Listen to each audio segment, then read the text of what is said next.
Ya, apakah sudah terlihat? Ampun, Mbak Farah. Sudah. Oke. Saya mulai nih, Prof. Baik, silakan dimulai. Assalamualaikum warahmatullahi wabarakatuh. Pada kesempatan pagi ini, kami dari kelompok 4 akan mempresentasikan hasil diskusi kami mengenai materi hamburan elektron. Perkenalkan, saya sendiri Faradina Aulia Alisteria, NIM 025, dan teman saya Rizky Afnan NIM 009 dan juga Putri Sari NIM 031.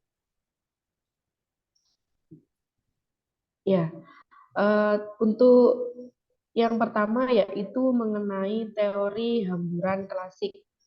Jadi secara lebih umum, suatu partikel-partikel yang datang dalam suatu bidang yang sangat kecil dari luas penampang D sigma akan menyebar ke sudut padat yang sangat kecil juga, yaitu D omega yang sesuai.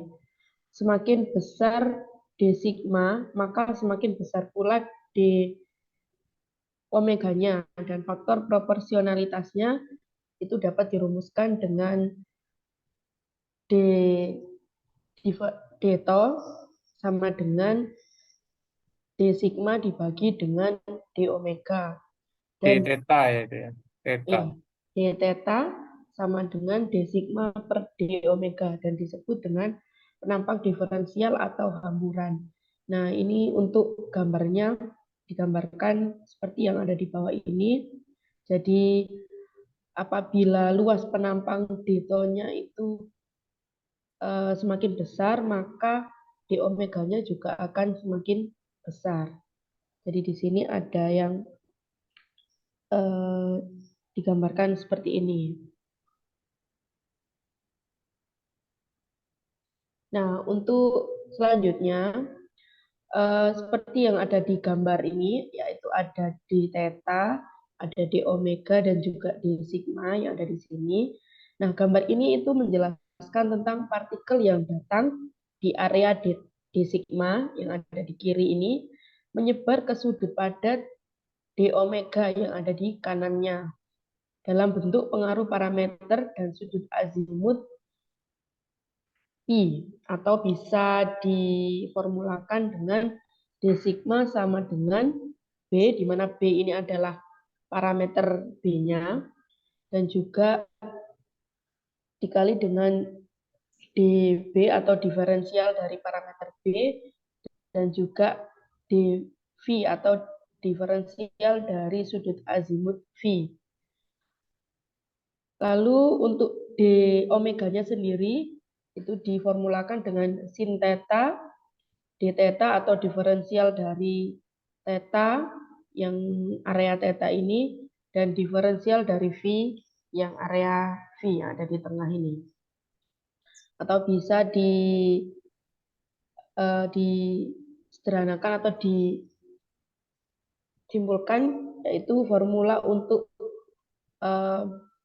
partikel yang datang di area itu bisa diformulakan dengan D theta sama dengan B per sin theta dengan nilai mutlak diferensial B per diferensial theta.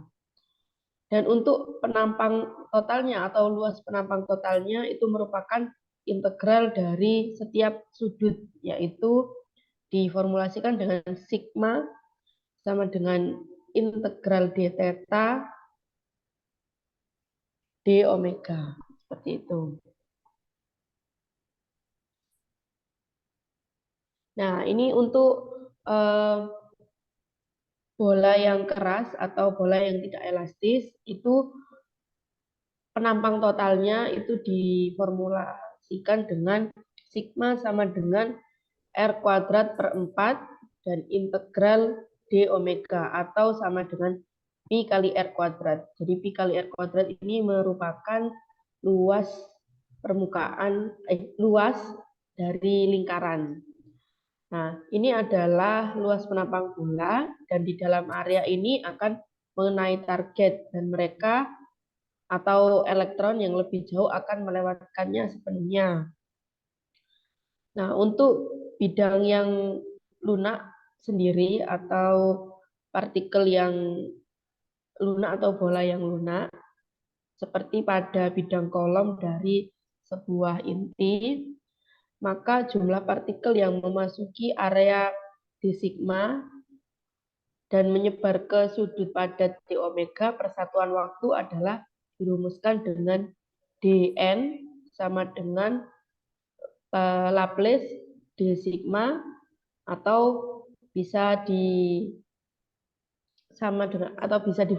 diformulasikan juga dengan Laplace d theta d omega, dan disederhanakan untuk jumlah partikel yang memasuki area persatuan waktunya itu bisa diformulasikan dengan d theta sama dengan 1 per Laplace dn atau diferensial dari gaya normalnya per d omega. Nah, formula ini juga sering dianggap sebagai definisi penampang diferensial karena formula tersebut hanya mengacu pada besaran-besaran yang mudah diukur. Jika detektor menerima hamburan partikel menjadi sudut padat d omega, maka kita cukup menghitung jumlah yang dicatat, yaitu persatuan waktu dengan membagi d omeganya dan menormalkan luminositas sinar datangnya. Nah, untuk pembahasan selanjutnya itu mengenai teori hamburan kuantum. Jadi tadi kita sudah membahas teori hamburan klasik, maka kita akan membahas tentang teori hamburan kuantum. Dalam teori hamburan kuantum, kita membayangkan gelombang bidang datang, yaitu CZ sama dengan AE pangkat IKZ, berjalan dalam arah Z yang bertemu dengan potensi hamburan dan menghasilkan gelombang bola keluar, yang artinya kita akan mencari solusi persamaan Schrödinger dalam bentuk umum, yaitu persamaan Schrödingernya si R theta sebanding atau sama dengan A dikali E pangkat IKZ ditambah F theta E pangkat IKR per R, di mana R-nya ini digunakan untuk R yang besar. Nah, gelombang bola harus membawa faktor 1 per R, karena pada bagian besi kuadrat harus seperti 1 per R kuadrat, yaitu untuk memperkecil probabilitasnya. Dan bilangan gelombang K ini berhubungan dengan energi partikel yang datang, atau kita bisa mencari K itu dengan formula akar 2M kali E dibagi H bar, di mana E-nya ini energi dari partikel tersebut.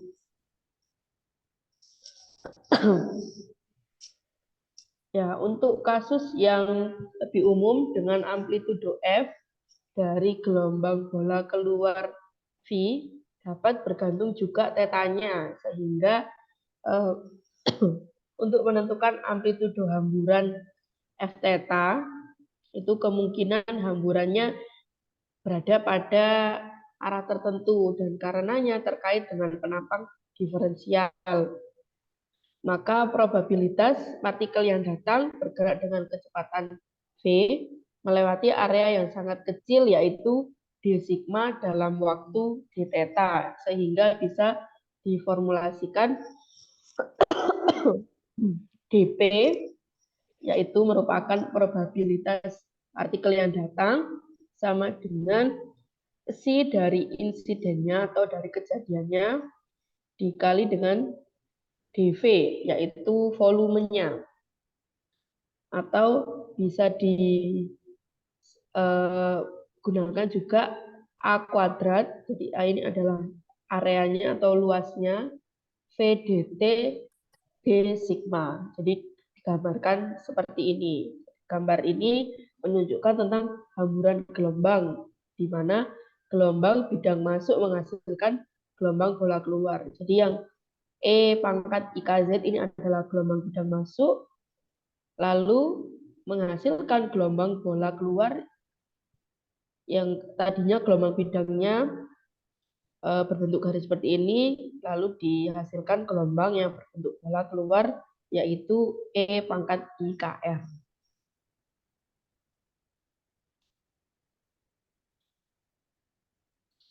Ya, untuk probabilitas partikel dalam sudut padat d theta, d omega yang tadi adalah d sigma, itu bisa diformulasikan dengan dp sama dengan sigma sama dengan psi scattered kuadrat dv atau sama dengan nilai mutlak a kuadrat atau areanya, luasnya dikalikan dengan nilai mutlak amplitudo f-nya kuadrat dibagi dengan r kuadrat atau jari-jarinya PDT R kuadrat D omega yang sesuai dengan D sigma itu tadi F kuadrat D omega. Jadi F kuadrat D omega ini nantinya diganti dengan D sigma. Maka akan menghasilkan formula yaitu D theta sama dengan D sigma per D omega, dan yang dihasilkan D theta itu sama dengan F theta kuadrat. F-nya ini adalah amplitudo dari gelombang tersebut. Dan jelas bahwa penampang diferensial yang merupakan kuantitas yang menarik bagi eksperimentalis sama dengan kuadrat absolut dari amplitudo hamburan yang ini tadi yang nilai mutlak F theta kuadrat, yaitu kuadrat absolut dari amplitudo hamburan yang diperoleh dengan memecahkan kesamaan Schrödinger. Ya, seperti dalam sistem foton elektron, penghamburan 2 elektron menjadi keadaan akhir tepat 2 elektron dan tidak ada foton, hanyalah gambaran perkiraan dari proses hamburan elektron itu sendiri. Hal tersebut terjadi karena hamburan partikel muatan melalui sudut yang terbatas akan selalu disertai dengan sejumlah foton energi yang sangat rendah. Hasil yang benar hanya akan diperoleh dalam kemungkinan emisi foton dalam keadaan akhir dapat diabaikan secara konsisten. Hal ini terjadi hanya dalam urutan terendah dan ketika sudut hamburan tidak terlalu kecil.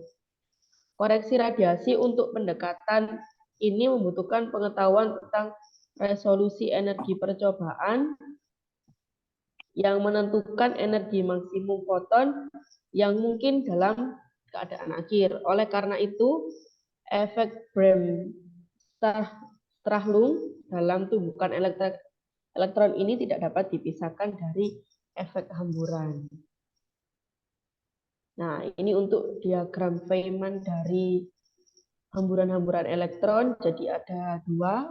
Yang A ini adalah diagram Feynman untuk hamburan elektron secara langsung. Nah, ini di mana ada P1 dan P1 aksen. P1 ini yang masuk lalu diproses menjadi P1 dikurangi P1 aksen. Dan di sebelah kanannya ini ada P2 dan P2 aksen. Untuk yang B ini adalah diagram Feynman untuk hamburan elektron bertukar. Kalau yang langsung tadi, jadi dari P1 langsung menjadi P1 aksen. Tapi kalau untuk yang bertukar itu dari P1 dia menjadi P2 aksen. Jadi saling bertukar. Seperti itu. Nah, ketika kita akan mendeskripsikan permasalahan hamburan elektron pada mekanika kuantum, kita harus menuliskan fungsi gelombang untuk menjelaskan keadaan awal dan akhirnya. Seperti contoh, elektron yang datang adalah elektron bebas yang memiliki nilai momentum P0 bar sama dengan H bar kali K0 bar. Nah, fungsi untuk gelombang elektronnya sendiri yaitu menggunakan psi R bar sama dengan 1 per akar V, di mana V adalah volumenya, E pangkat I kali K0 dikali dengan R bar.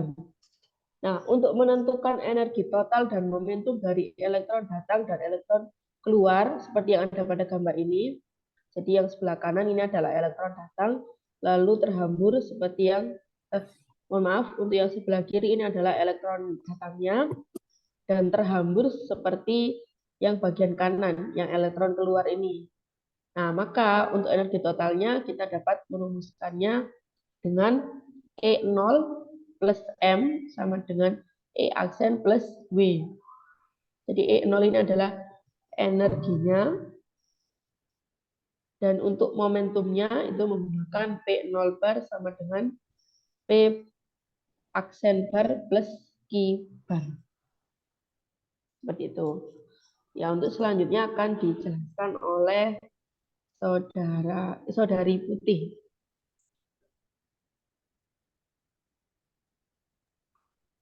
Baik, terima kasih. Yang selanjutnya adalah analisis gelombang parsial,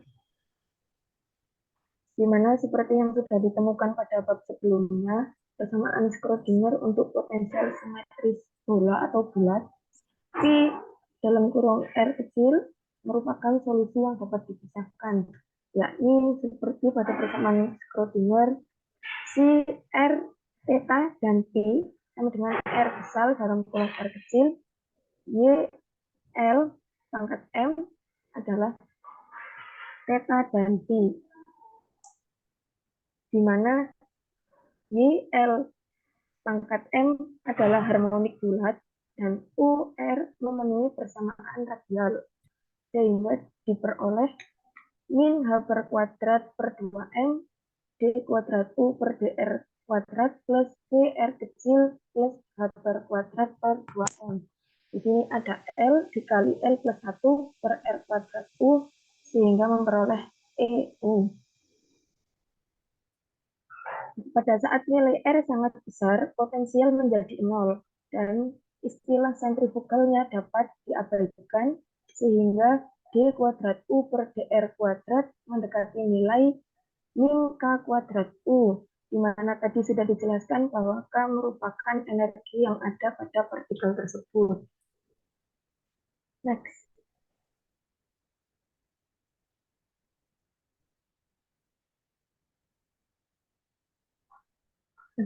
Sehingga diperoleh solusi umumnya adalah U dalam kurung R kecil sama dengan CE pangkat IKR plus DE min IKR. Istilah pertama mewakili gelombang bola yang keluar, dan yang kedua untuk masuk untuk gelombang yang tersebar. Sehingga ketika D sama dengan 0 pada R yang sangat besar, maka diperoleh R besar dalam kurung R kecil mendekati nilainya di E pangkat IKR per R. Untuk R yang sangat besar, lebih tepatnya untuk KR jauh lebih besar daripada 1, dalam optik itu akan disebut dengan zona radiasi. Seperti dalam teori hamburan satu dimensi, kami berasumsi bahwa potensinya terlokalisasi dalam arti bahwa di luar beberapa wilayah hamburan terbatas itu secara esensial adalah 0. Di wilayah-wilayah antara di mana V dapat diabaikan, tetapi istilah sentrifugalnya tidak bisa. Sehingga persamaan radialnya menjadi D kuadrat U per DR kuadrat min L kali L plus 1 per R kuadrat U sama dengan min K kuadrat U. Nah, dalam gambar di samping, sebelumnya sebentar. Dalam gambar di samping ini merupakan gambar bahwa di luar beberapa wilayah hamburan terbatas itu secara esensial adalah 0, di mana V sama dengan 0, sedangkan bulat di tengah itu merupakan daerah hamburannya. Next.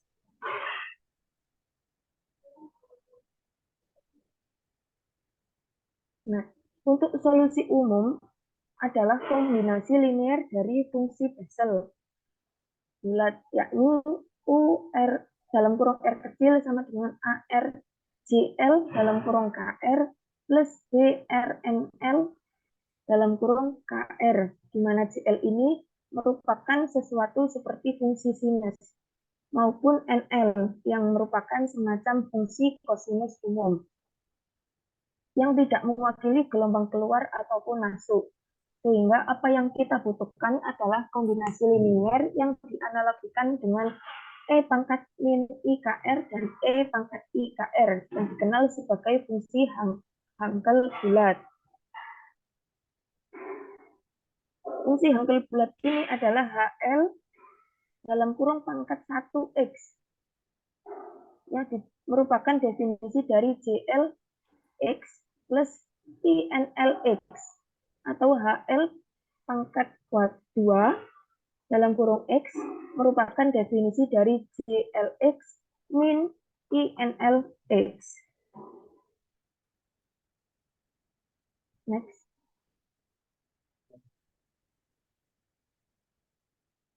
Nah, beberapa fungsi Hankel pada bola atau bulat pertama pada R besar seperti pada tabel 11.1 di bawah, bahwa HL1KR berjalan seperti E pangkat I KR per R, sedangkan HL pangkat 2 atau HL kedua KR berjalan seperti E pangkat min I KR per R. Untuk gelombang keluarnya membutuhkan fungsi Hankel bulat dari jenis pertama, yakni R dalam kurung R kecil sama dengan THL1KR. Dengan demikian, di gelombang yang di mana VR sama dengan 0 adalah I R theta B sama dengan A. Itu ada E I KZ plus sigma atasnya L dan M, CL M H1 HL1 KR YLM theta dan I. Next.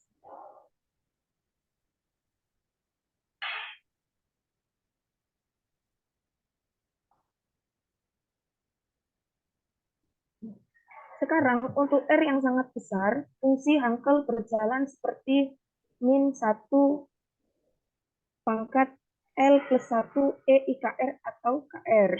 Seperti tabel 11.1 yang tadi.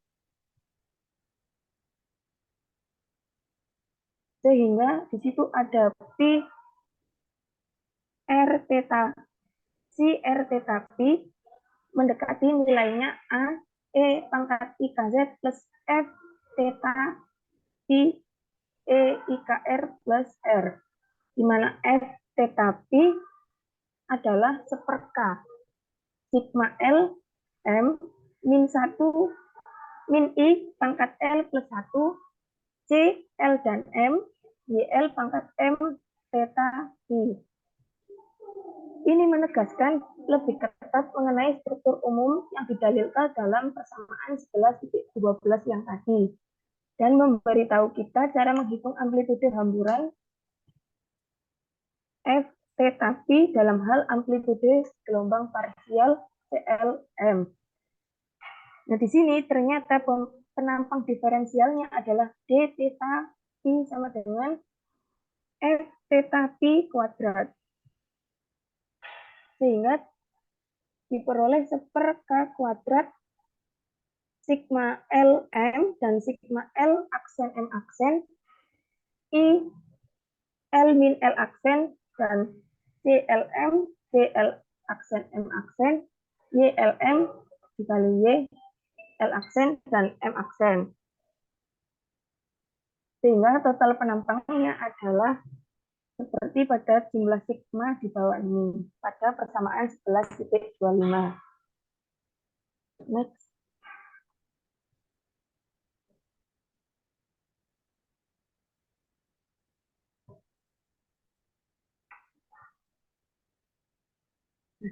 Pada paragraf sebelumnya, kemungkinan I itu tergantungan karena tidak memiliki biaya apapun.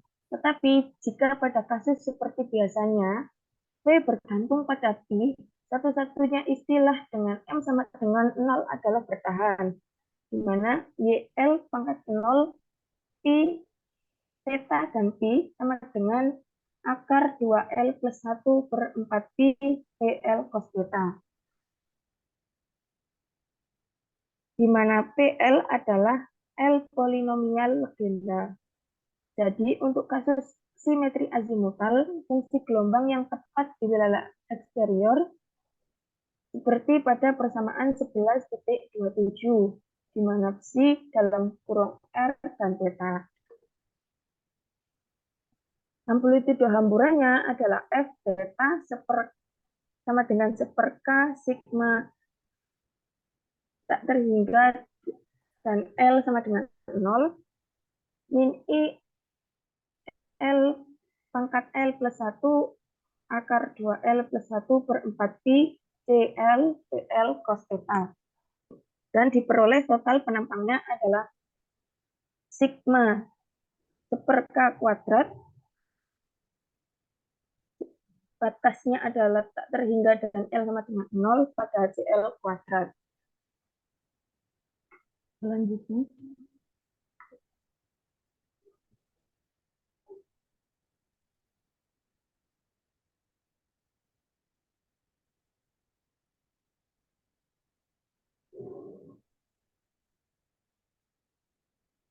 nah, di sini terdapat contoh hamburan bola keras yang kira-kira VR-nya adalah untuk R lebih kecil sama dengan A atau R lebih besar daripada A. Sehingga syarat batasnya adalah si A dan theta sama dengan 0. Sehingga diperoleh persamaan 11.34 untuk sigma batas tak terhingga dan L sama dengan 0. Untuk semua tetanya bahwa CL sama dengan min I pangkat L akar 4pi 2L plus 1, CL dalam kurung KA dan HL1 dalam kurung HA.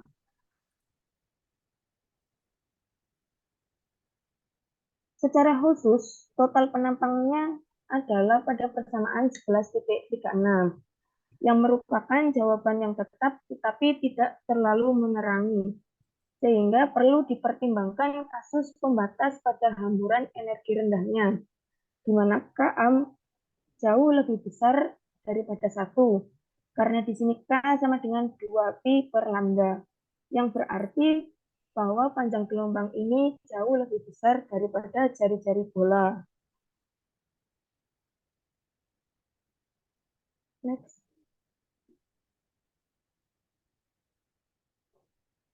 Untuk NL dalam kurung Z jauh lebih besar daripada JL dalam kurung Z.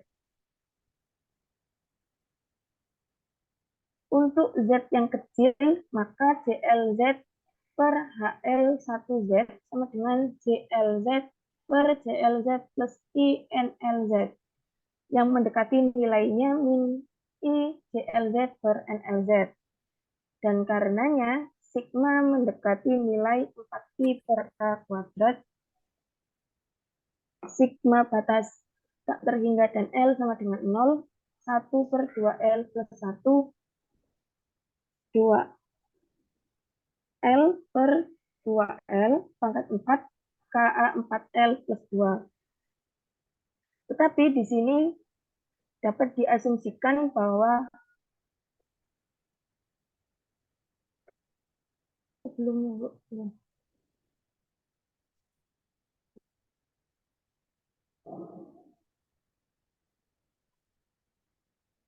Bu Parabila, mohon slide sebelumnya. Sebelumnya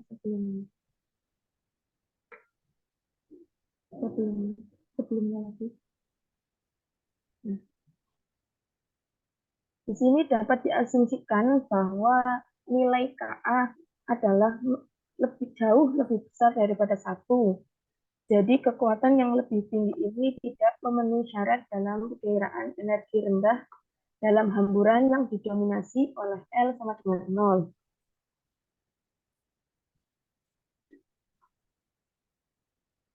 Dalam hal ini berarti bahwa penampang diferensial tidak bergantung kepada tetanya seperti halnya dalam kasus klasik. Sehingga di sini sigma mendekati nilai dari 4pi A kuadrat. Untuk hamburan bola keras pada energi rendah, hamburan penampang adalah 4 kali penampang geometris pada kenyataannya. Sehingga sigma di sini merupakan total luas dari permukaan bola. Ukuran efektif yang lebih besar ini merupakan suatu karakteristik dari hamburan panjang gelombang panjang dalam arti tertentu. Gelombang-gelombang ini dapat merasakan jalan mereka sendiri di sekitar bola tersebut, sedangkan dalam partikel klasik hanya melihat pada penampangnya saja. Yang selanjutnya akan dijelaskan oleh Pak Afnan. Baik, selanjutnya pendekatan Born dapat ditulis secara lebih ringkas sebagai del kuadrat tambah k kuadrat dalam kurung pasti sama dengan Q dengan akar 2ME per habar dan Q 2M per habar pangkat 2 V besi. K Ini itu ya, yang ya, K. 11.4.1 itu K. Ya, Pak. K sama dengan Ya.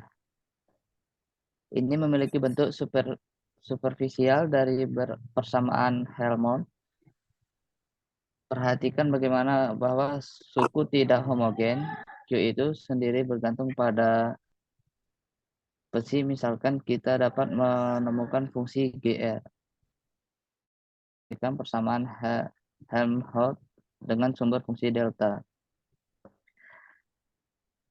Del kuadrat tambah K kuadrat, GR, dan delta pangkat 3 R.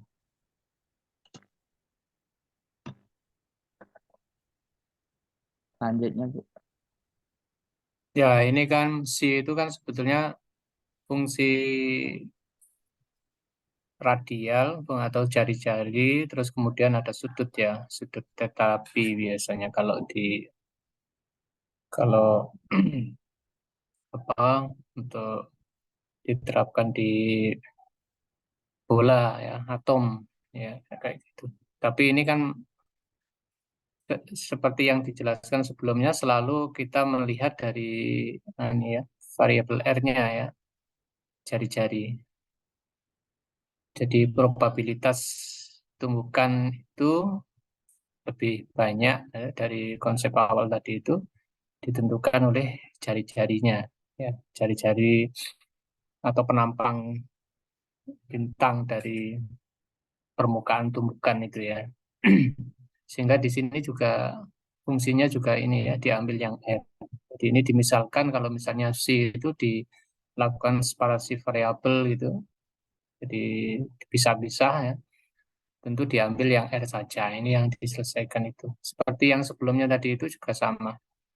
Jadi fungsi radial dari persamaan Schrödinger pada atom hidrogen misalnya, ya, jadi mestinya ada C fungsi R theta pi, kemudian dipisah ada R, ada apa yang orbitalnya Z fungsi theta pi-nya itu. Kemudian diambil yang R-nya saja. Jadi untuk pembahasan tumbukan ini fungsi R ya, jadi lebih difokuskan pada bagaimana solusi persamaan gelombang untuk yang R atau variabel R-nya dipengaruhi oleh variabel R. Ya Mas, teruskan.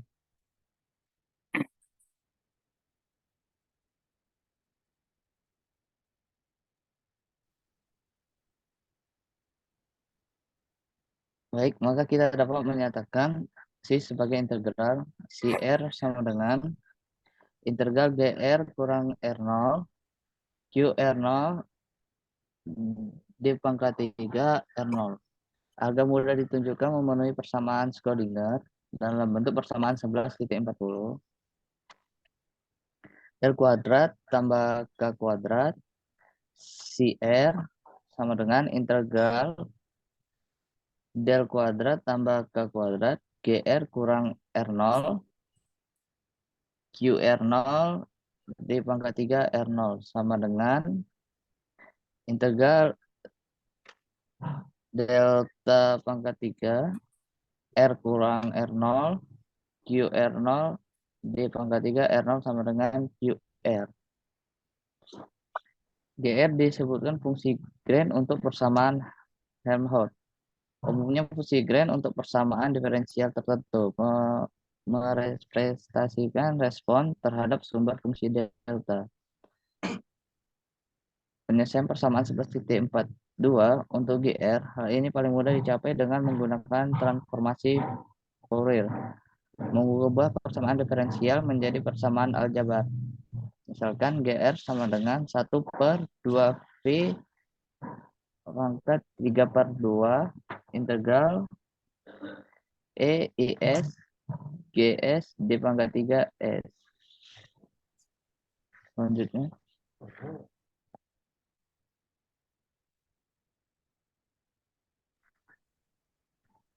Maka del pangkat 2 tambah k pangkat 2 GR sama dengan 1/2V pangkat 3/2 integral del pangkat 2 tambah k pangkat 2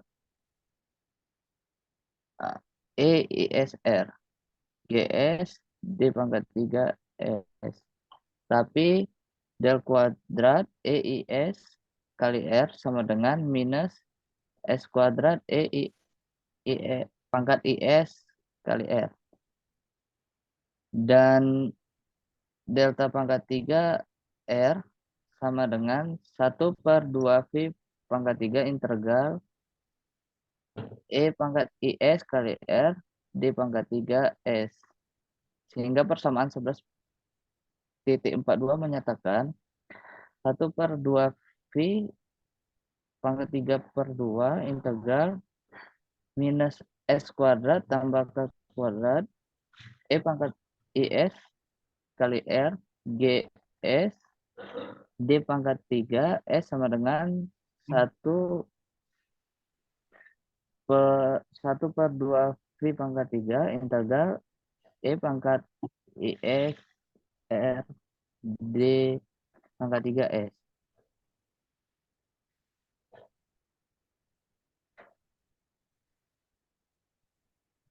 Bahwa GS sama dengan 1/2V pangkat 3/2 dikali dalam kurung K kuadrat kurang S kuadrat.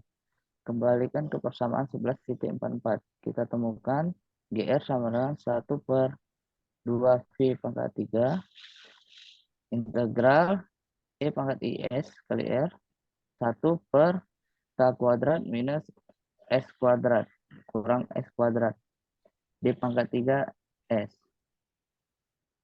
Sekarang R adalah tetap sejauh menyangkut integral S. Jadi sebaiknya kita memilih koordinat bola S theta Phi dengan sumbu kutub sepanjang gambar, maka S cos theta Phi adalah sampel 2V dan theta adalah integral 0 sampai V E IS R cos theta sin theta d theta sama dengan minus E ISR cos theta per ISR. Batasan 0 sampai V sama dengan 2 sin SR per SR. Jadi GR sama dengan 1/2V kuadrat 2/R integral 0 sampai tak terhingga S sin SR per K kuadrat kurang S kuadrat DS sama dengan 1/4V kuadrat R integral minus tak terhingga sampai tak terhingga S sin SR per K kuadrat kurang S kuadrat DS. Selanjutnya. Integral yang tersisa tidak sesederhana itu, sebaiknya kembalikan ke notasi eksponensial dan faktorkan penjemputannya. GR sama dengan I per 8 Pi kuadrat R integral SE ISR per S kurang K S tambah K DS minus integral SE minus ISR per S kurang K S tambah K DS sama dengan I per 8 Pi kuadrat R dalam kurung I1 kurang I2. Karena integral ini dapat dievaluasi menggunakan rumus integral Cauchy. Integral garis VZ per Z kurang Z0 dz sama dengan 2 VI F Z0. Lanjutnya.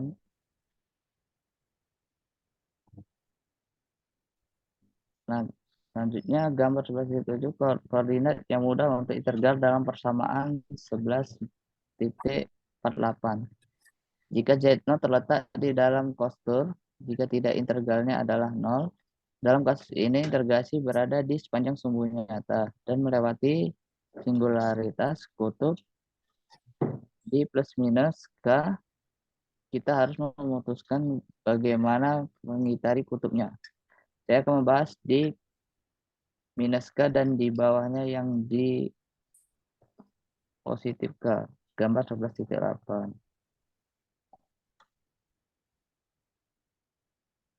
Selanjutnya. Untuk setiap integral dalam persamaan 11.51, saya harus menutup kostur sedemikian rupa sehingga setelah lingkaran pada tak terhingga tidak memberi kontribusi apapun. Dalam kasus I1, faktor EISR menjadi 0 jika S memiliki bagian imajiner positif yang besar. Kostur hanya melingkupi singularitas pada S sama dengan plus K. Jadi, I1 sama dengan integral garis SEISR per S tambah K. 1 per S kurang K DS sama dengan 2 VI ES pangkat ISR per S tambah K.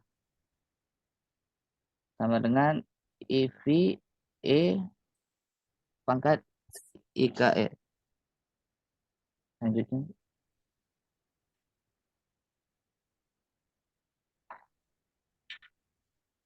Next.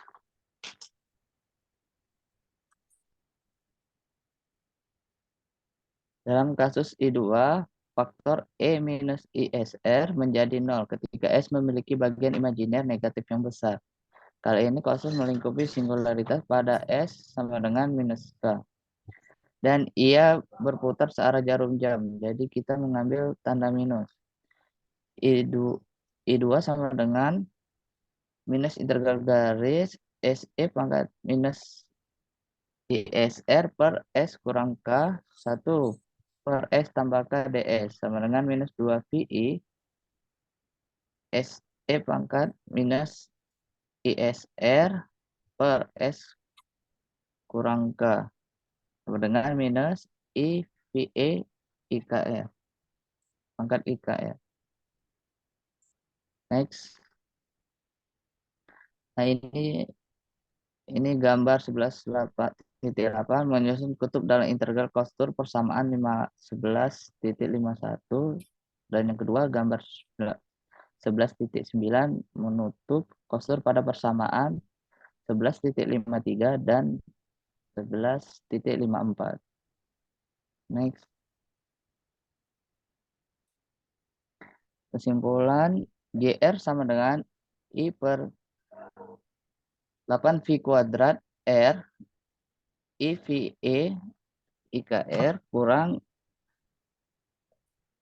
minus IVE pangkat IKR sama dengan minus I pangkat IKR per 4 VR. Ini akhirnya adalah fungsi Green untuk persamaan Helmont. Solusi dari persamaan 11,42. Atau lebih tepatnya, itu adalah fungsi Green untuk persamaan Helmont. Karena kita dapat menjumlahkan fungsi apapun ke GR, G0R yang memenuhi persamaan Helmont homogen.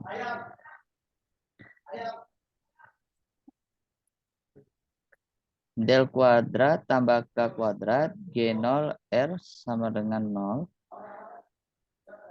Jelas hasil G tambah G0 hasil memenuhi persamaan 11,42.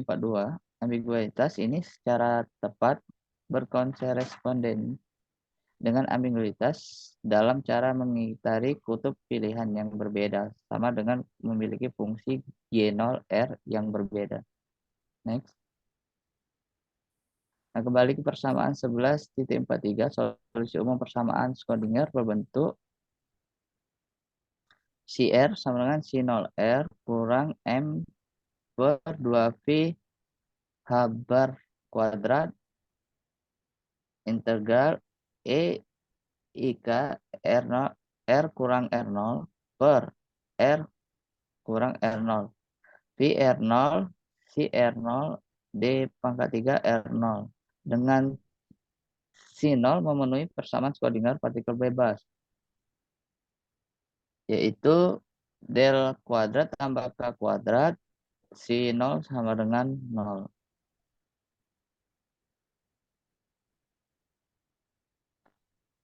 Baik.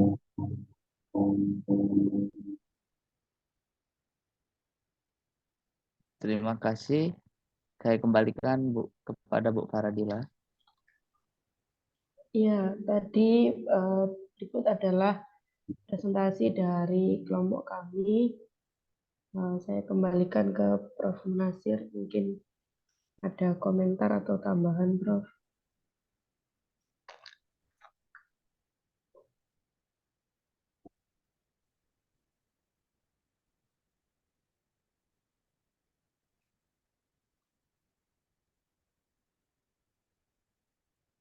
Halo, sudah selesai?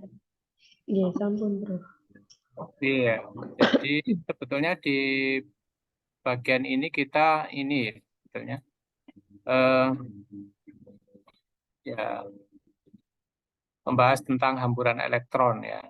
Tentu diawali dengan teori tumbukan tadi itu ya. Jadi di bagian awal tadi menjelaskan itu ya teorinya. Jadi probabilitas tumbukan itu tadi ya, di awal tadi itu. Nah, kemudian mestinya diberikan contoh-contoh teknis itu ya. Tadi lebih banyak ke teori sebetulnya ya. Teorinya terlalu matematis juga ya. Jadi sebetulnya di teori tumbukan itu kalau kita mengingat kembali di waktu kuliah fisika modern ya, fisika modern dulu, kita akan kenal konsep tentang hamburan Compton ya, hamburan itu ya. Apa dulu namanya? Eh,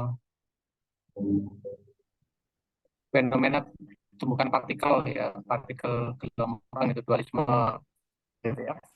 Jadi sebagai partikel sebagai gelombang. Jadi hamburan Compton kalau tidak salah ya, itu mungkin bisa dijadikan contoh misalnya salah satu. Kemudian di beberapa eksperimen fisika, khususnya di fisika inti atau fisika atom gitu ya, atom dan inti itu berbeda ya. Di uh, kalau di fisika inti kita lebih melihat ke ini neutron dan protonnya itu ya, inti atom. Jadi misalnya di hamburan Rutherford misalnya ya, terkait dengan temuan proton, neutron gitu ya. Kemudian sampai pada subatomik partikel ya, partikel atom jadi kuat dan seterusnya. Itu di fisika inti sebenarnya ya, lebih banyak. Jadi nanti ada tumbukan-tumbukan inti atom dan seterusnya. Oke. Kemudian untuk di energi yang rendah, misalnya fenomena tentang apa yang terjadi pada sistem bahan padat itu ya, misalnya difraksi neutron, difraksi elektron, difraksi sinar X, dan seterusnya. Itu juga fenomena tentang tumbukan atau hamburan masuk di dalam konsep pembahasan di hamburan elektron itu sebetulnya. Mungkin betul di awal tadi dijelaskan tentang konsep tumbukan ya, jadi probabilitas, karena tentu saja kita juga harus memperhatikan bahwa di sistem atom ya, penyusun materi terkecil itu ada partikel yang bermuatan, yaitu elektron dan proton di situ. Sehingga tadi ada pemodelan misalnya, yaitu temukan kemungkinan terjadi ketika ya kalau digambarkan itu V sama dengan nol atau potensialnya sama dengan nol. Artinya uh, ada partikel di daerah itu, di area itu adalah zat bebas yang memiliki energi lebih besar dari potensialnya. Kemudian di area itulah akan terjadi tumbukan gitu ya. Nah, saya ingin diperlihatkan ini ya. Ini slide berikutnya. Geser gitu ya. Nah ini mulai konsepnya ya. Jadi uh, B, B di sini itu sebenarnya jari-jari lingkaran yang tengah itu, kemudian dia bergeser ke atas atau ini di B itu pergeseran jari-jari, jadi tambahan jari-jarinya gitu ya. Di B. Kemudian di ujung sana yang sebelah kanan itu ternyata tumbukan itu tidak langsung itu, jadi dia itu kemungkinan dibelokkan. Kenapa ada konsep ini ya dibelokkan begini? Karena bermuatan. Jadi partikel yang tumbukan itu bermuatan. Beda dengan konsep tumbukan massa biasa yang tidak bermuatan ya. Banyak pasti ya ada beberapa kemungkinan tumbukan juga, tapi dia bertatapan langsung ya. Jadi bubuk langsung bisa tidak elastik sama sekali. Jadi setelah tumbukan itu langsung pisah gitu ya. Jadi misalnya A tumbukan dengan B, maka jadinya ya A dan B juga karena ya, elastik ya, karena elastik. Kemudian bisa juga tumbukannya itu uh, elastik sebagian. Jadi apa A ditumbuhkan pada B jadi A ditambah B ditambah C misalnya, ada petani itu. Atau ada yang apa itu, kalau yang tidak elastik bisa saja A ditambah B ditumbuhkan pada B dan di C kan gitu. Itu kalau materi-materi biasa yang tidak bermuatan itu bisa. Tapi ini yang kita bahas adalah materi bermuatan ya. Jadi misalnya elektron ditumbuhkan pada atom ya. Dalam hal ini jadi kalau kita itu melihatnya dalam skop yang ini ya, ordernya itu ada atom. Jadi seperti misalnya difraksi sinar X gitu ya. Jadi tumbukan sinar X pada materi tertentu. Misalnya kita uji difraksi bahan, misalnya ditembakkan ordernya itu jadi materialnya itu, tetapi di dalam materialnya itu kan ada atom-atomnya ya. Jadi kita lihatnya itu dalam order atomiknya itu. Nah, seperti halnya ini di hamburan elektron ini, pemodelannya juga begitu.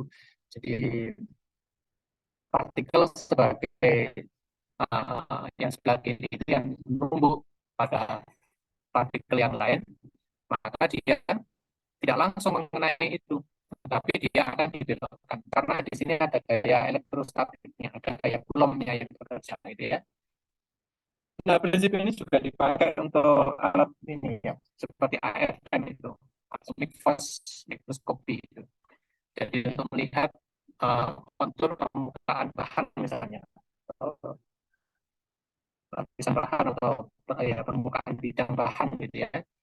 Nah, itu bisa dipelajari dengan itu. Jadi uh,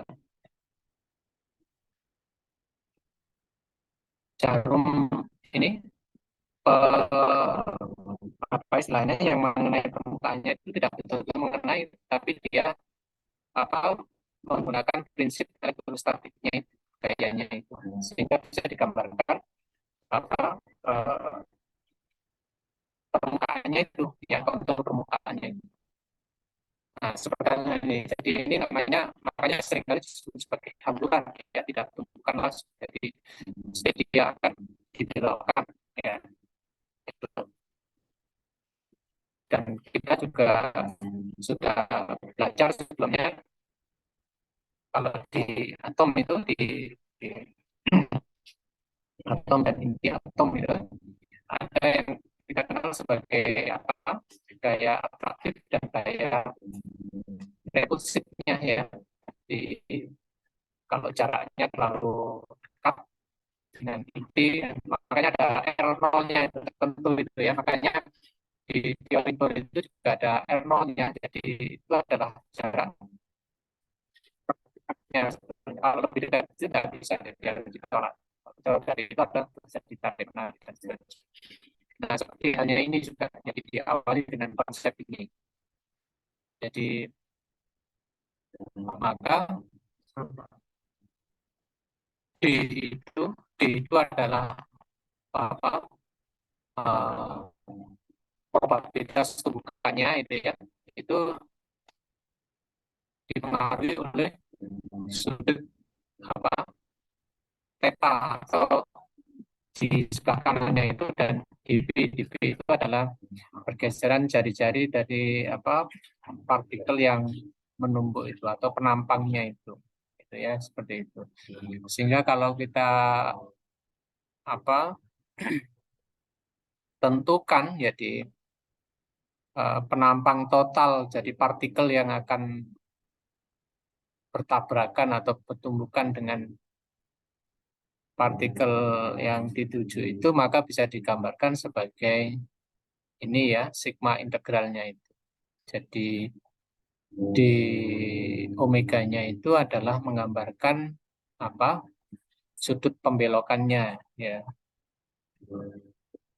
dikali dengan probabilitasnya. Nah, terus bisa jadi partikel yang ditumbuhkan itu tidak tunggal, makanya juga kita ini ya hitung juga ya. Jadi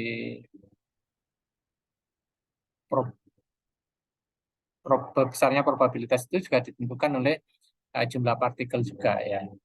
Di slide-slide berikutnya coba digeser-geser.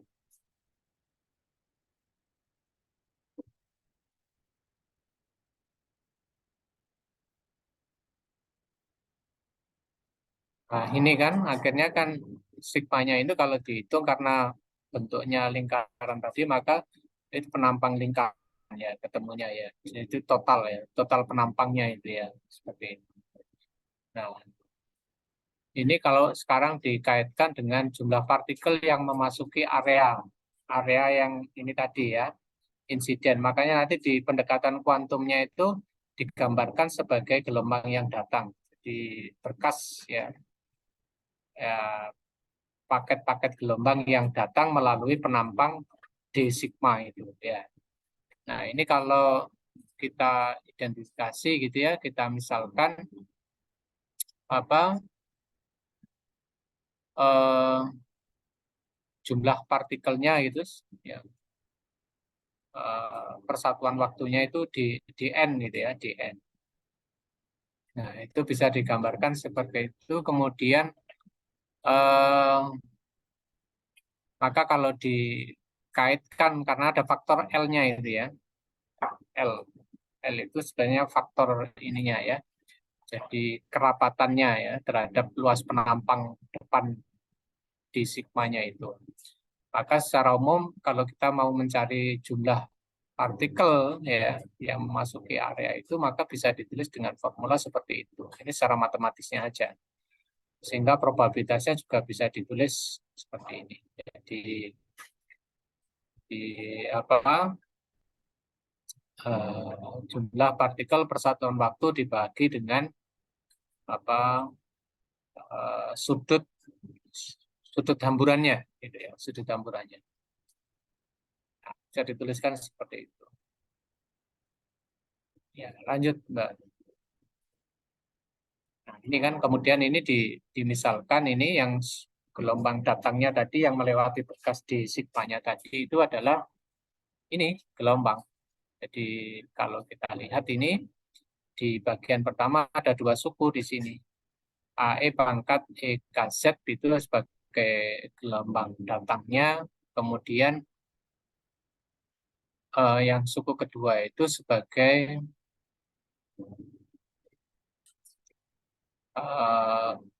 ini gelombang keseluruhannya ya. Jadi itu adalah faktor ini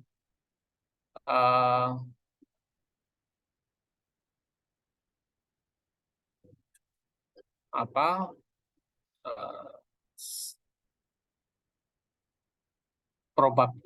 ya probabilitasnya ya, karena f fungsi theta itu menggambarkan apa di sini? F fungsi theta itu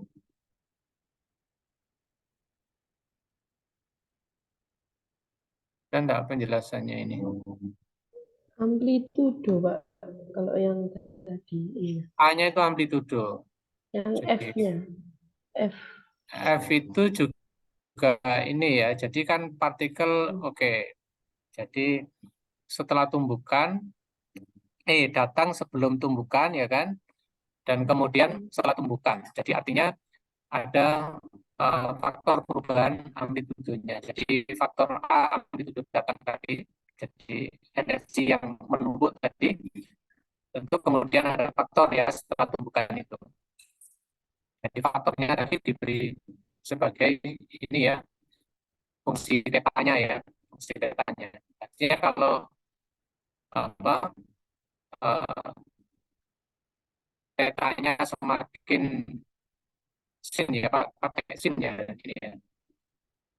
Jadi itu sangat ditentukan oleh itu lah, gitu ya. Jadi besarnya energi hamburan itu dipengaruhi oleh tetanya. Theta itu adalah apa? Theta itu adalah sudut hamburannya ya. Jadi kalau kita bayangkan di gambar ini, jadi gelombang datang dengan amplitudo yang ini. Jadi garis-garis yang vertikal itu menggambarkan amplitudonya begitu. Datang kemudian menumbuk di area tertentu.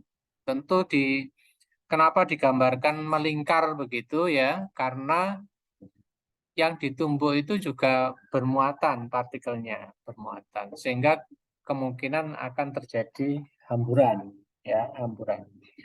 Nah, tentu hamburannya itu maksudnya pembelokan ya, pembelokan berkas yang menumbuk itu. Nah, pembelokannya itu ya, pembelokannya itu atau sudut pembeloknya itu ya berpengaruh terhadap besarnya amplitudonya itu. Ya, gambarnya seperti ini itu ya. Nah, kemudian maka berapa sih probabilitas partikel yang datang yang menumbuk ya, yang dibelokkan atau oleh itu ya. Nah, itu bisa digambarkan sebagai ini, P ya, di P-nya itu. Jadi itu probabilitasnya. Nah, kemudian sigma si insiden atau gelombang datang itu sebagai ya itu kan nanti ketemu ini kan sama dengan amplitudonya kan sebetulnya itu dikali dengan dV. dV itu adalah volume ya. dV itu volumenya ya, volume. Jadi volume itu sama dengan panjang ya, ya panjang dikali dengan luas permukaannya ya. Luas permukaannya ada di sigma tadi itu ya, di sigma. Jadi ini adalah probabilitas partikel yang melewati tadi itu permukaan D sigma tadi. Jadi permukaan tumbukannya tadi itu. Atau tadi kalau yang ditulis maksimumnya itu sama dengan 4R kuadrat tadi ya. Nah, itu bisa digambarkan seperti ini. Ya, seperti ini.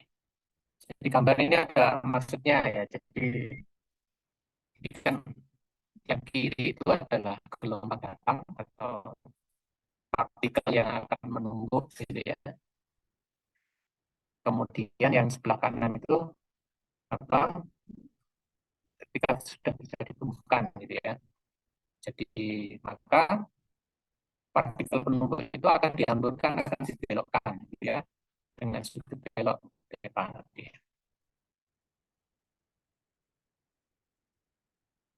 Oke, teruskan. Ini ya pakai gelombang, pakai fungsi apa bola ya di koordinat bola. Nah, ini kembali ke sana tadi. Jadi enggak yang itu tadi. D tadi apa? Menyatakan apa? D tadi. D besar itu penampang diferensial ya. Ya, penampang diferensial. Ya, yang itu sangat ditentukan oleh sudut hamburnya. Jadi kalau tadi kalau sigma itu adalah ya penampang yang partikel datang, ya, penumpuknya atau berkas datang. Kemudian D itu adalah penampang di area tumbukannya, ya di sebelah kanan. Nah itu sangat ditentukan oleh luas penampang datang ya D sigma dan luas penampang hamburnya di omega itu ditengarai sama dengan amplitudo hamburnya yaitu F fungsi tetanya itu ya kuadrat. Ini penjelasan konsepnya ya tumbukannya. Coba lanjut ke ini terus di slide-slide berikutnya.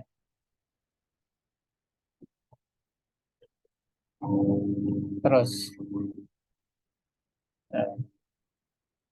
ini contoh aja ya pemodelan di Feynman itu ya. Jadi kalau misalnya ya tumbukannya itu elastik gitu ya, atau langsung istilahnya ya. P1 nabrak kemudian dihamburkan lagi ya, dipantulkan kembali. Atau dia nabrak tetapi kemudian dia arahnya itu masih searah dengan arah mula-mula, tetapi yang sebaliknya juga begitu. Jadi istilahnya hamburan bertukar arah gitu ya. Nah, kalau yang pertama itu arah.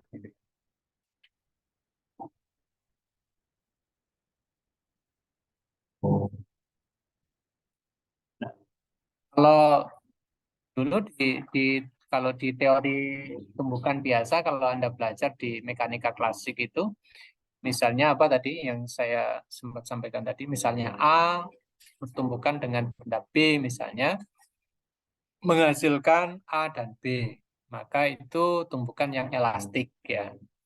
Kemudian kalau A ya, tumbukan dengan B menghasilkan A dan B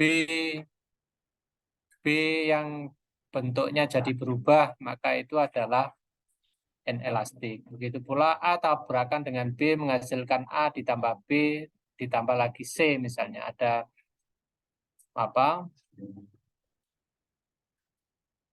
partikel baru di situ. Itu juga termasuk inelastik. Tetapi A ditabrakan dengan B menghasilkan C gabung jadi satu, maka itu adalah jenis absorpsi, jadi gabung jadi satu. Itu pemodelan klasiknya seperti itu. Nah, Feynman tadi membuat dua pemodelan untuk atom ya. Jadi untuk tambahkan partikel ya. Di kuantum itu seperti itu.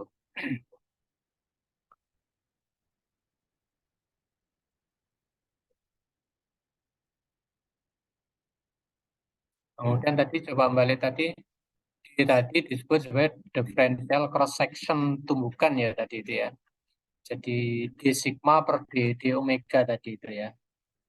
Itu differential cross section tumbukan. Baik, ini kemudian di slide berikutnya coba lihat slide berikutnya.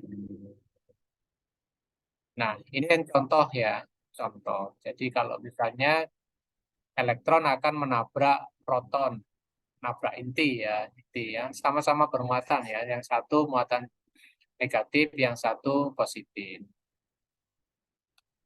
Maka misalnya tentu berlaku ya kekekalan hukum energi itu ya dan momentum ya. Tetapi ini untuk yang bermuatan. Jadi misalnya energi mula-mulanya E0 dan momentumnya P0 misalnya nabrak proton, maka akan terjadi hamburan seperti itu misalnya. Jadi energi elektronnya jadi E aksen, kemudian momentumnya juga jadi P aksen gitu ya. Nah, kemudian protonnya tadi yang mula-mula diam akhirnya dia terhamburkan gitu ya dengan energi omega W gitu ya. Nah, dengan momentum I misalnya seperti itu. Nah, bisa saja seperti ini ya, hukum kalan energi dan hukum kalan momentum berlaku seperti ini. Nah, sekali lagi karena ini adalah partikel yang memiliki sifat juga sebagai gelombang, jadi dualisme ya, jadi sebagai materi dan sebagai maka secara kuantum divisualisasikan sebagai gelombang ya. Nah, kira-kira kalau partikel yang bergerak nabrak proton tadi itu gelombangnya bisa digambarkan seperti yang di atas itu. Jadi si fungsi R gitu ya sama dengan jadi gelombangnya adalah merupakan variabel R. Variabel R. Oke, berikutnya.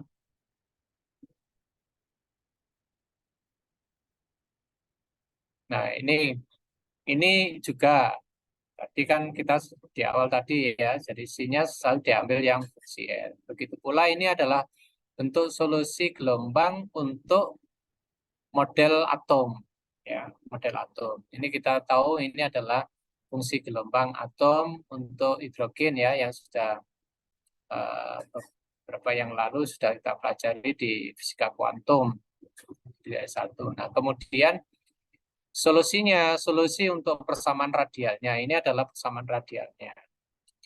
Diambil yang bagian radialnya. Ini adalah persamaan Schrödinger untuk bagian yang radial. Nah, bisa dituliskan seperti itu. Jadi si R theta P itu sudah dilakukan separasi variabel. Misalnya untuk R-nya, misalnya solusi gelombangnya adalah U, maka persamaannya persamaan Schrödinger bisa ditulis seperti itu. Nah, kemudian kalau U-nya tadi ya kalau misalnya potensialnya sama dengan 0, berarti VR-nya sama dengan 0 kan? VR sama dengan 0. Maka persamaan 11.6 itu bisa disederhanakan kira-kira menjadi persamaan seperti itu. Nah, ini kemudian nanti akan dicari U-nya ya. K itu adalah bilangan gelombang. Seperti itu. Nah, sekali lagi dalam hal ini, konsep hamburan ini ya diambil yang R. Oke. Terus pengen lihat yang tadi sempat. Nah, ini kan cari solusinya. Oke. Terus jadi misalnya solusinya kan itu yang atas tadi itu. Kemudian coba balik yang sebelumnya tadi. Nah, ini kan ada dua ini ya. Dua suku ya. Ada CE pangkat IKR dan D pangkat min IKR.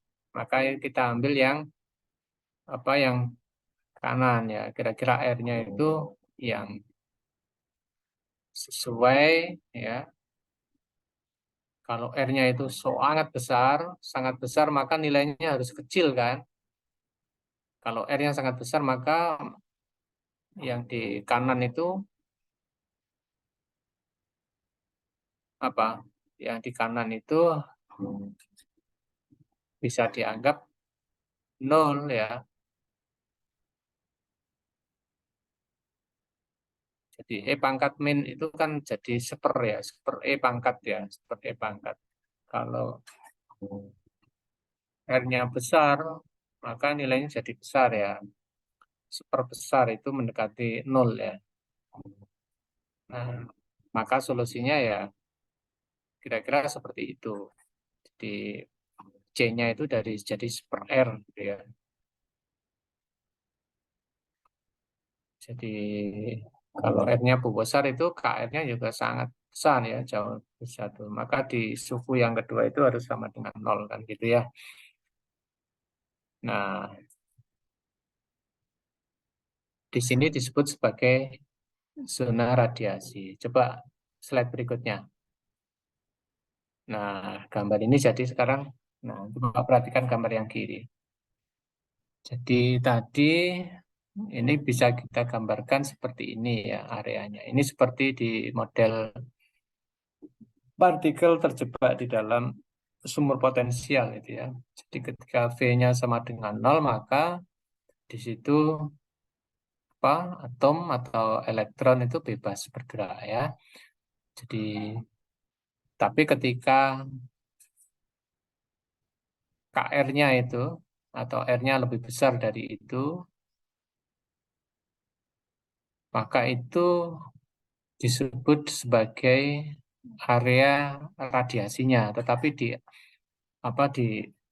yang di dalam lingkaran itu adalah kemungkinan di situ yang terjadi tumbukannya ya. Makanya disebut sebagai daerah tumbukan atau hamburan gitu ya. Situ. Nah, ini kalau tadi misalnya punya sudah ketemu tadi solusinya kalau VR-nya sama dengan 0 ya maka persamaan Schrödinger yang di atas tadi jadi V-nya sama dengan 0 maka jadinya seperti ini, sederhana seperti ini. Nah, ini kemudian nanti diselesaikan U-nya. Tapi tidak sederhana, ini adalah diferensial biasa order 2 yang non homogen ya. Non homogen ya, karena kalau D kuadrat U per DR kuadrat, terus kemudian yang K kuadrat U ke kiri misalnya jadi positif plus K kuadrat U, maka sama dengan L kurung L plus 1 kurung per R kuadrat. Jadinya ini jadi persamaan diferensial order 2 ya, order 2 yang non homogen. Maka solusinya tidak sederhana, caranya harus menggunakan pendekatan lain ya. Di sini pakai apa? Slide berikutnya.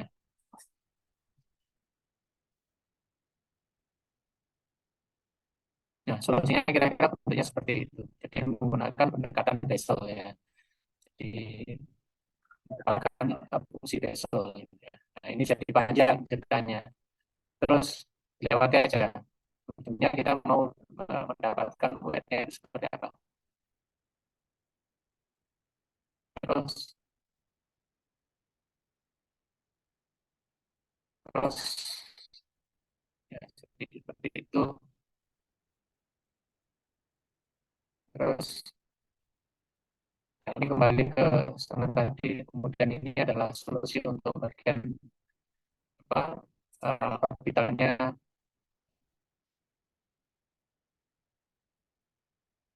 Nah, kita ketemu ini terus segmennya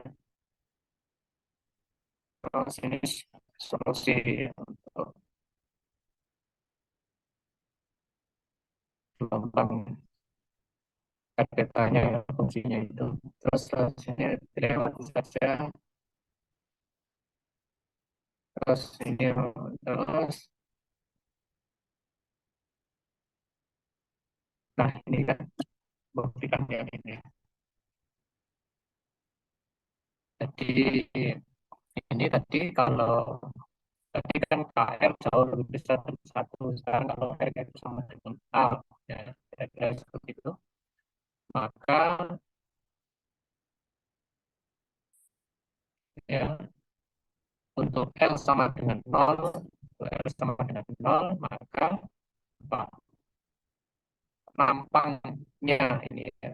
Jadi luas permukaan ini. Jadi permukaan bola yang awal tadi sama dengan 4 apa tadi? 4 pi R kuadrat ya. Ini jadinya 4 pi A kuadrat gitu ya. Nah, hanya sebetulnya pengen membuktikan ini aja sebenarnya. Jadi kesimpulannya apa di sini? Jadi untuk peristiwa tumbukan atau di dalam teori hamburan elektron ini, maka luas penampang itu jadi penting ya diketahui, karena itu berkaitan dengan probabilitas terjadinya tumbukan. Jadi, apa di sini kalimatnya? Sigma itu adalah total luas permukaan bola, yaitu ukuran efektif yang lebih besar. Ini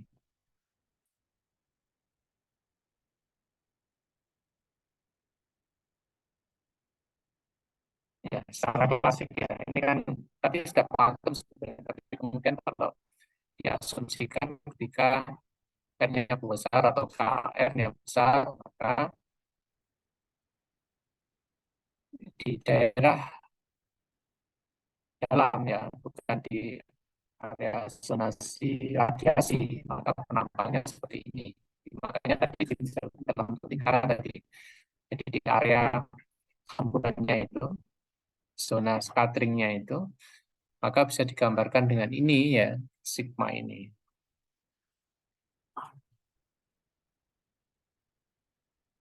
Oke, terus apa lagi ini ya? Berikutnya apa?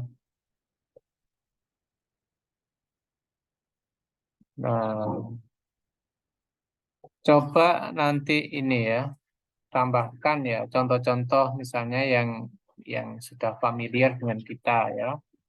Contoh tentang apa tumbukan partikel ya tadi ya, misalnya hamburan yang saya sebutkan tadi. Yang hamburan Compton, Pak. Jadi misalnya pelajari tentang Rutherford itu ya dalam apa penemuan inti nukleus neutron ya, partikel neutron, atau tentang konsep temuan subatomic partikel ya seperti quarks ya dan seterusnya itu ya.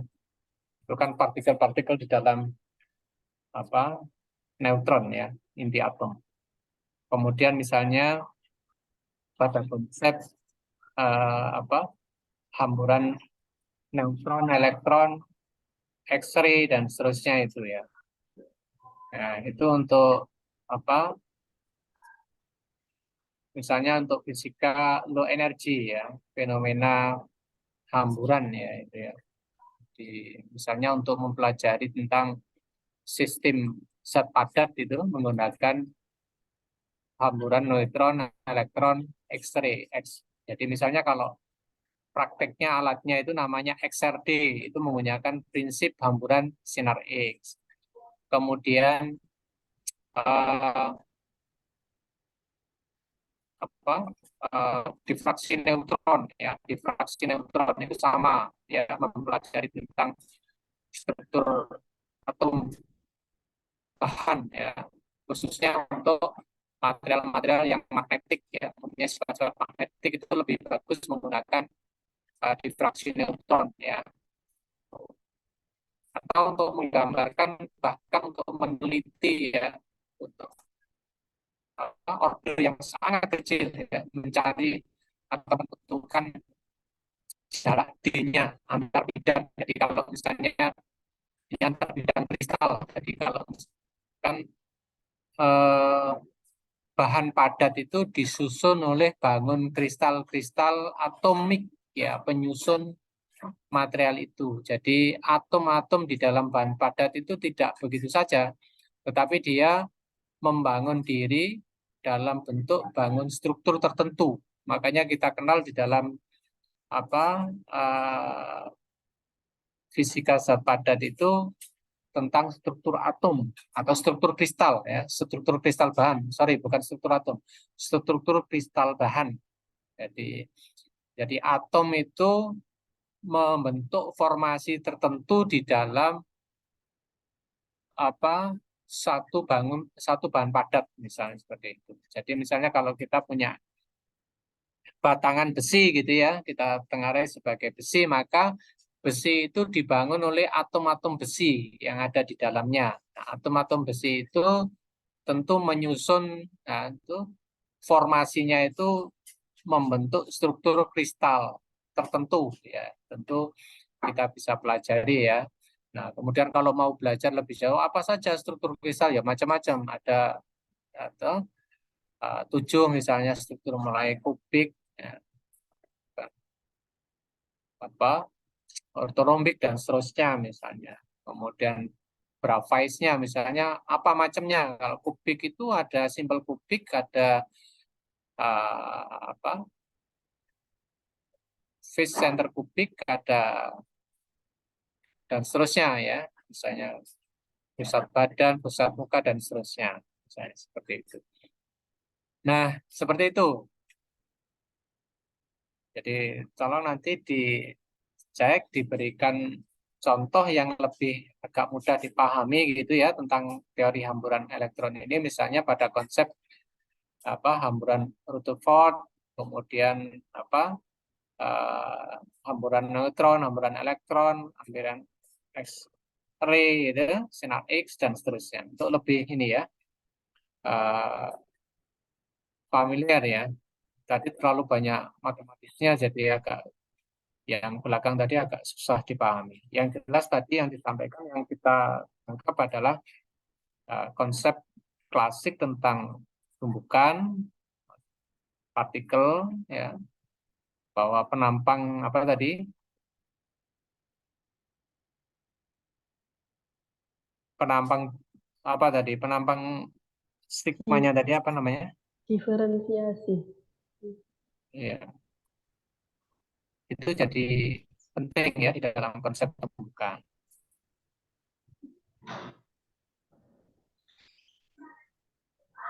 Ya, penampang diferensialnya. Penampang diferensial, ya.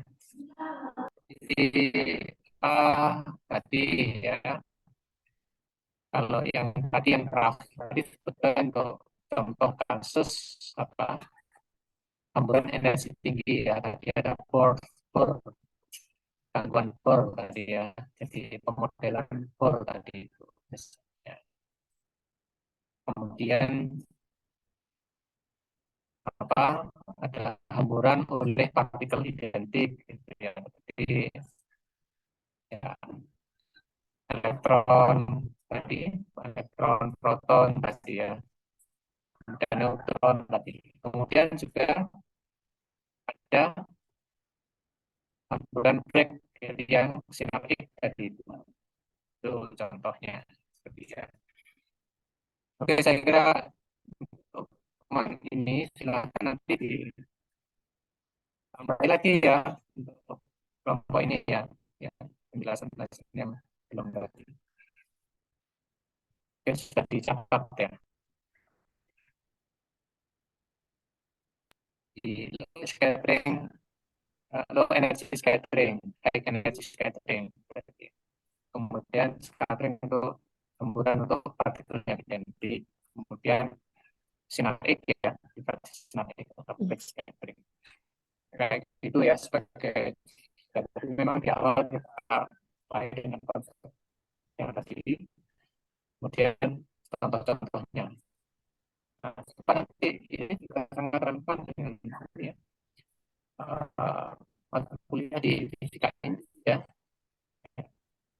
Kuliah fisika itu juga menjelaskan tentang ya bukan ya interaksi partikel ya di, di reaksi apa fisi fusi itu juga bisa di, ya. Kira itu ya kelompok ini.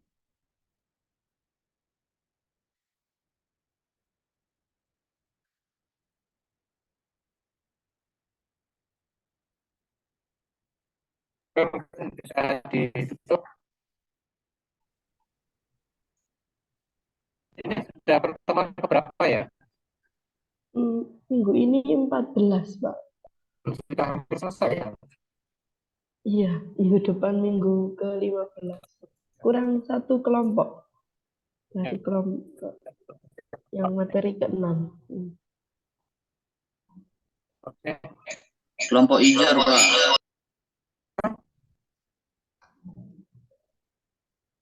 Apa? Dari kelompoknya Pak Izur dan Kelompok 6, Bapak. ya kelompok 6. Itu ya dinamika relatif Relativistik. ya.